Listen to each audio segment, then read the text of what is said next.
For decades, La Jollans have talked about wanting to be their own city. The post office already lets them put La Jolla on their addresses. La Jollans sometimes put the city name La Jolla on their passports. And when scientists from UC San Diego win the Nobel Prize, news reports say they're from La Jolla. But La Jolla is just a neighborhood of San Diego, like Ocean Beach, North Park, or San Isidro, at least for now. The most serious effort yet to separate La Jolla has gotten one step closer to a vote.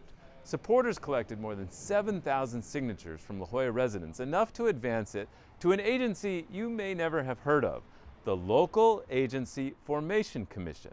LaCava, as it's known, handles these sorts of disputes. All of that puts San Diego's new council president in an awkward position. LaCava represents La Jolla and lives in La Jolla, but now he's also one of the top city leaders for the city as a whole. He wants to remain open to the idea of La Jolla leaving. I have chosen at this time to remain neutral because clearly the La Jollans are looking for someone who can give them objective answers to their questions. Who created this idea in the first place? What does this actually mean for us as La Jollans? When will I get more detailed information? What is the process going forward? What is the likelihood of success? That prompts an almost endless list of questions. To leave, La Jollans would have to pay the city of San Diego for all the pension debt for firefighters and city employees and police, and for sewage lines and other facilities that serve La Jolla, and even for managing the Port of San Diego.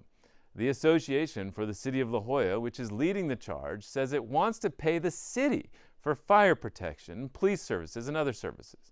The people of La Jolla would have to vote to leave. And San Diego Mayor Todd Gloria told us on the podcast that he thinks they would vote against it when they see how hard and expensive it would all be. I want to make this clear. If there's a separation, there's a separation. And so the city of San Diego will not be providing policing services, landfill services,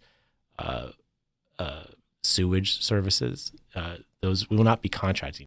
The last city to separate from a city that was larger than it was the city of Coronado in 1890.